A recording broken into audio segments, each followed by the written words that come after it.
সম্প্রতি একজন আলেম রাসূল করিম সাল্লাল্লাহু আলাইহি সাল্লামকে সংবাদ বাহক বোঝাতে গিয়ে সাংবাদিকের সাথে তুলনা করেছেন। বিষয়টি কতটুকু যৌক্তিক বলে মনে করেন? প্রথম কথা হলো যে নবী করিম সাল্লাল্লাহু আলাইহি সাল্লামের শানে, আল্লাহর শানে, দ্বীনের এ জাতীয় কোর ইস্যুগুলোতে কথা বলতে আমাদের অনেক ভেবেচিন্তে কথা বলতে হবে, অনেক দায়িত্বশীলতার পরিচয় দিতে হবে। আমি যদি মনে হয় যে অতিরিক্ত কথা বলার কারণে, অতিরিক্ত চাপ নেওয়ার কারণে আমার দ্বারায় ভুল হওয়ার সম্ভাবনা অনেক বেশি, তাহলে সে চাপ কমাতে হবে। কারণ বিষয়টা অনেক স্পর্শকাতর। নবী করিম সাল্লাল্লাহু আলাইহি সাল্লামকে সাংবাদিক এটা কোনোভাবে বলা যায় না। তিনি সংবাদ ওহির বাহক ছিলেন, ওহির বার্তা পৌঁছে দিয়েছেন আমাদের কাছে। তিনি রাসূল, রাসূলুন আমিন, তিনি নবী আল উম্মি। তাকে আল্লাহ তাআলা যে সমস্ত উপাধিতে ভূষিত করেছেন, আমরা সেই উপাধিগুলো তাকে দেব। এর বাইরে আমরা নিজেরা কোন উপাধি যদি দেই যে উপাধিটা তার শানকে ছোট করে, তাহলে সেটা তার শানের খেলাফ, তার শানের সাথে যায় না। মানুষ হিসাবে এরকম স্লিপ অফ টাং বা মানুষ হিসাবে এরকম বলার ভুল যদি আমাদের হয়, সাথে সাথে আমাদের সেটা স্বীকার করে ইস্তিগফার করা দরকার। আমাদের কেউই আমরা ভুলের ঊর্ধ্বে না, আমাদের সবারই কম বেশি ভুল হয়।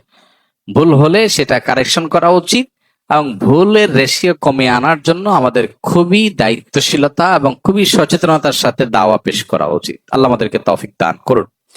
প্রচলিত অর্থে যারা সাংবাদিক, তাদের একটা ডেফিনিশন আছে। নবী সাল্লাল্লাহু আলাইহি সাল্লামকে এই শব্দ দ্বারা যদি ভূষিত করা হয়, তাহলে নবী করিম সাল্লাল্লাহু আলাইহি সাল্লামকে এই ছাঁচে ফেলা হয় এবং একজন সাংবাদিকের মতো করে তাকে মানুষ কল্পনা করবে, ভাববে, যেটা তার শানের খেলাফ, যেটা তার শানে যায় না। তিনি যে আল্লাহর পক্ষ থেকে পাওয়া প্রাপ্ত সংবাদ বা আল্লাহর পক্ষ থেকে প্রাপ্ত ওহী মানুষের কাছে পৌঁছে দিয়েছেন, এটা প্রচলিত অর্থে সাংবাদিকের সংবাদ পরিবেশন করার সাথে তুলনা করার মতো নয়। অতএব এটা শব্দ চয়নগত হয়তো ত্রুটি। তো এই ত্রুটিগুলো আমাদের যেন না হয় বা কমে আসে, সেজন্য সতর্ক থাকা এবং পাশাপাশি ত্রুটি হলে সাথে সাথে সেটা সংশোধন করা দরকার। তৃতীয় লিঙ্গের মানুষজন পুরুষের ন্যায় তাদেরকে মসজিদে এসে জামাতের সহিত নামাজ পড়তে দেখি না। এতে মুসলিম উম্মার দায়বদ্ধতা কি? প্রায় সমাজে তাদেরকে নিয়ে বিদ্রূপ করা হয়। প্রথম কথা হলো, আপনি যাদেরকে তৃতীয় লিঙ্গ বলছেন, তারা আসলে কি তৃতীয় লিঙ্গ, নাকি সবগুলো সমকামী, অথবা তাদের অনেকে সমকামী? এটা আগে নিশ্চিত করা দরকার। কিছু মানুষ আছে যারা আসলেই আল্লাহ তাআলা তাদেরকে সৃষ্টি করেছেন এমন ভাবে যে তাদের নারী বা পুরুষ হওয়ার দিকটা পরিষ্কার না। তিনি পুরুষ হওয়ার পাশাপাশি তার মধ্যে নারীত্বের কোনো সিমটম বা আলামত আছে, অথবা তার বডির স্ট্রাকচারে নারী হওয়ার পাশাপাশি পুরুষের কিছু আলামত আছে, হতে পারে, যাদেরকে আমরা হিজড়া বলি। এই হিজড়া বা তৃতীয় লিঙ্গ, এই মানুষগুলো যদি ফিজিক্যাল টেস্টের মাধ্যমে, মেডিকেল টেস্টের মাধ্যমে তারা যদি তৃতীয় লিঙ্গ বা হিজড়া প্রমাণিত হয়, তাহলে শরিয়ার নীতিমালার আলোকে তাদের ফ্যাসিলিটিস তাদেরকে দিতে হবে। রাষ্ট্র এবং সমাজের সেখানে দায়বদ্ধতা আছে এবং এক্ষেত্রে তাদেরকে যে কোণঠাসা করে রাখার প্রচেষ্টা, সেটা বন্ধ করতে হবে। এতে কোনো সন্দেহ নাই। একজন মানুষ, তিনি গায়ে গোত্রের পুরুষ, হয়তো নারীত্বের কোনো আলামত তার মধ্যে আছে, তাহলে পুরুষের সমস্ত ফ্যাসিলিটিস তিনি পাবেন। মসজিদে আসবেন, পুরুষের সাথে নামাজ পড়বেন এবং ট্রিটমেন্ট করে যদি পরিপূর্ণভাবে তার নারীত্বের যে ইস্যুগুলো আছে সেগুলো রিমুভ করে তাকে স্বাভাবিক পুরুষে পরিণত করা যায়, শরীর সেটাকে অ্যালাউ করে। কিন্তু প্রশ্ন হলো, আমাদের সমাজে যাদেরকে আমরা হিজড়া বা তৃতীয় লিঙ্গে বলছি, এদের উল্লেখযোগ্য সংখ্যক মানুষ মূলত হিজড়া বা তৃতীয় লিঙ্গের ভান করেছে। মূলত তাদের মধ্যে অনেক সমকামীরা লুকিয়ে আছে, যেটা আমাদের প্রচলিত আইনে দণ্ডনীয় অপরাধ। হিজড়া সাজলে সেটা সহজ হয়। এর আগে আপনারা পত্র পত্রিকা দেখেছেন, বিভিন্ন ভাবে উদ্যোগ নেওয়া হচ্ছে তাদেরকে চাকরি দেওয়ার জন্য। পরবর্তীতে যখন মেডিকেল টেস্ট করা হলো, দেখা গেল একটাও হিজড়া না। এরকম অনেকগুলো ঘটনা ঘটেছে এবং পত্র পত্রিকায় এসেছে। আমি সবাইকে বলছি না, অনেকে আছেন যারা হিজড়া, কিন্তু অনেকে ধরে ধরে হিজড়া বানানো হচ্ছে, অনেকে হিজড়া সাজতেছে। মেয়েদের মধ্যে ঢোকার জন্য হিজড়া সাজতেছে পুরুষ হয়ে, আবার ছেলে হয়ে মেয়েদের মধ্যে ঢোকার জন্য তিনি মহিলা হিজড়া, মহিলা টাইপের হিজড়া সাজতেছেন। তো এই জিনিসগুলো নতুন না, এই জিনিসগুলো অনেক পুরাতন।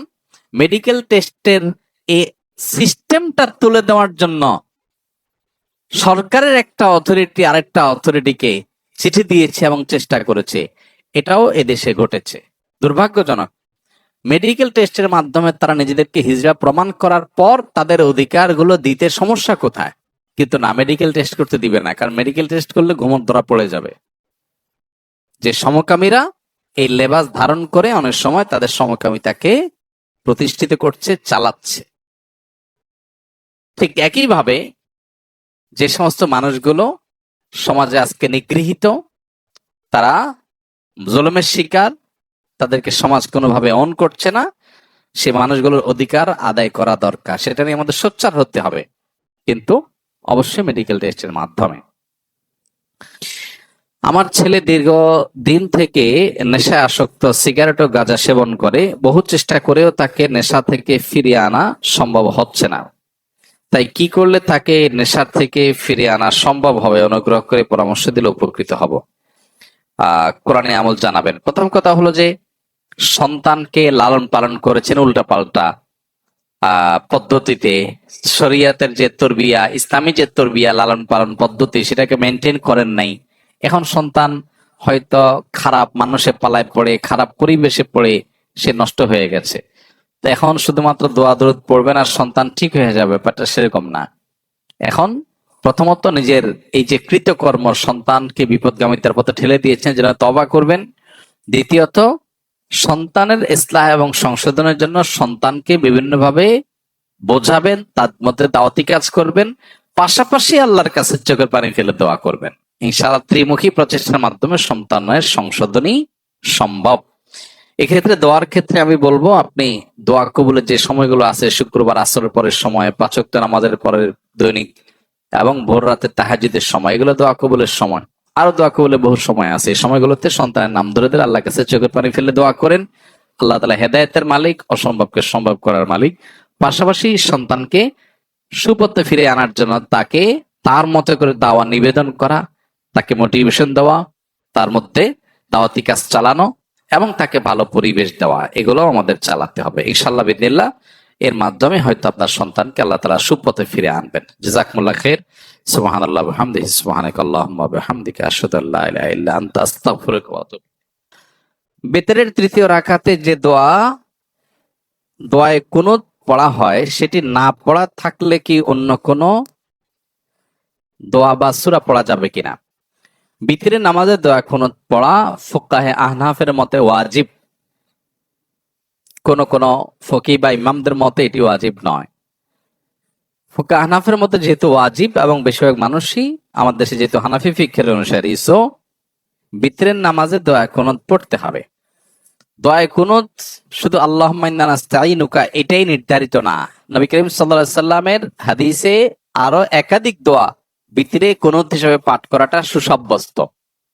এজন্য কুনুত বা আল্লাহ তাআলার আনুগত্য এটা প্রকাশ হয় এই যেরকম মাসুর দোয়া যেগুলো আছে, যে কোনো দোয়াই আমরা বিতরে পড়তে পারি। যদি কারো সেটা জানা না থাকে, কোনো দোয়া এখানে পড়ার মতো তার মুখস্থ নাই, তাহলে সে দোয়ায়ে কুনুত শেখার আগ পর্যন্ত মুখস্থ করতে থাকবে।